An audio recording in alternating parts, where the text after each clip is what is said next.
First step, check nyo yung nominal voltage. Bagong battery. Yung ganyan kasi pagka nag-ano kayo, nagre-repair kayo, gumagamit kayo ng battery replacement. Kapag hindi ka nag-training, sir, marami kang hindi malalaman. Pero kapag nag-training ka, marami kang matututunan dyan. Hindi siya ganyan. Ikabit mo muna siya dito.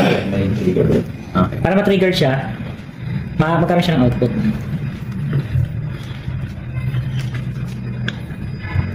Okay. Tapos sir ngayon, tingnan mo kung meron siyang nominal voltage. Sarsak mo mege. Tapos check mo kung meron siyang nominal voltage. Positive, negative. Sa negative. O sige. Check mo. Dito sa... Hindi dyan sir. Ang positive niyan yung kulay red. Yung negative niya kulay black. So tama yan. Tama sir. Oo. Tapos... Yung red. Yung red. Oo. Ano, may karga wala? Wala. Walang karga. So, yung sinasabi natin. So, dahil walang karga yan, hindi yan sila gagana. Diba? Yes, sir. Walang karga yan eh. Hindi yan gagana. Nasa dalawang one candle lang. Kahit bago yan, kaya sabi ko nga sir sa inyo, hindi usapin kung ang laptop ng customer ay bago o hindi. Yung battery ay bago o hindi. Usapin ito kung may karga yung battery.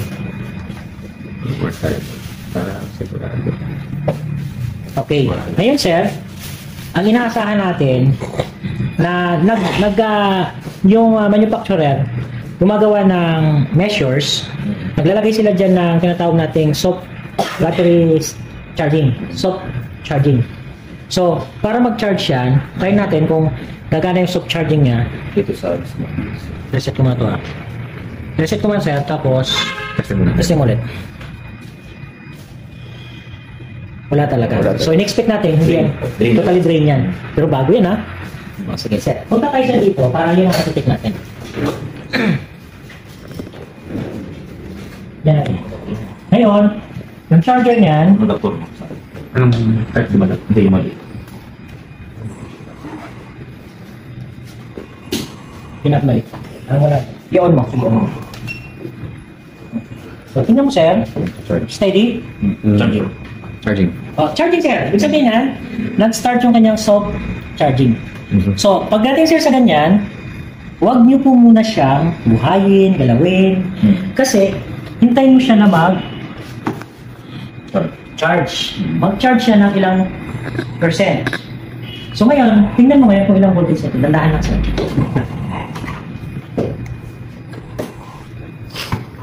Tingnan mo ngayon sir kung ilang volts. Careful ha, careful. Careful. Tingnan mo muna kung ilang volts. Okay? 12.58. So 12.58 at 59. Ilan sa yung kanyang ano? 11.25. 0.25. Ngayon siya, ganito ang gawin natin, no? Kalasin mo muna ito. Check mo ulit yung kanyang ano? Voltage. Okay, so, ano nangyari sir? Parang nabuhay. Na-wake up natin. Okay, ngayon, yung kahapon na pinaproblema natin, tama yung sinabi ko sa inyo, no?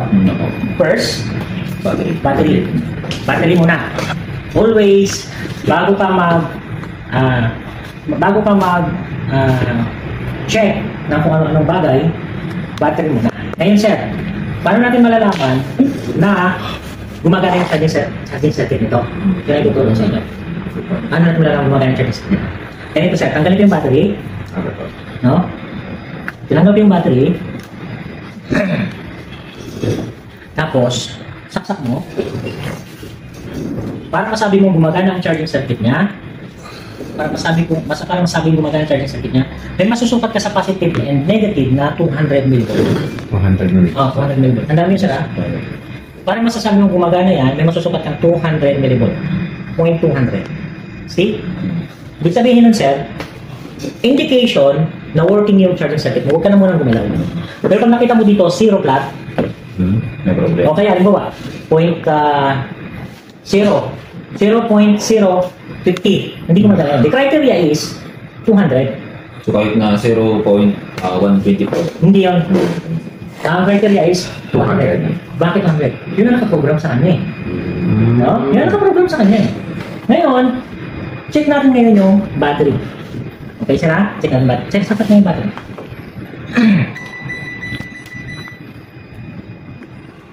Para malaman mo naman na good yung battery, check mo dyan. Positive, negative. Ito yun, parang maganda. 11, gumagana yung battery. Kasi yun yung sakto dun sa nominal Yes. voltage ng battery. Yes. Ngayon, bakit pag salpak mo una ay 0? Kasi wala pang energy na pumasok. Parang sinabi niya, uy, charger ako. Pa-charge. Okay. Ngayon, ganito yun. Yan, sa ngayon, yung mga bagong IC, mayroon silang smart charging. Para sa mga ganitong klaseng battery, yung mga depleted. Pero yung mga luma, wala. So, kailangan mo talaga siya i-charge gamit yung LPA. Okay? So, meron siyang smart charging. At the same time, meron siyang button ng battery reset. Oo, sir. No? Ang Acer may button ng battery reset para i-reset mo. Okay. Ngayon, kung gagamit tayo ng charger, hindi yan mag-wake up. Kaya lang yung nag-wake up kasi gumamit tayo ng bench power supply. Yung bench power supply natin is 10 ampere. Yung charger niya is 2 ampere. Ang charger na ay mag-error, naka-ACOC. So, kahit anong gawin mo, hindi talaga siya on, hindi siya mag-charge or walang error. Bakit? Kasi pag salpak mo pa lang, matilitin na ECOC. Error. Pero pag bench power supply, sinasaksak mo, mahiwaga ang bench power supply. Dahil mataas ang current niya, so ibig sabihin, hindi siya mag-error ng ACOC. Di ba, pakita ko yung video niya. Papakita ko yung video niya. Sige, sige. Sir, itakip mo na natin at successful and very successful na po yung ating ginawang problem hapon. Takip mo na at bebenta na natin yan. Baka, malis na naman.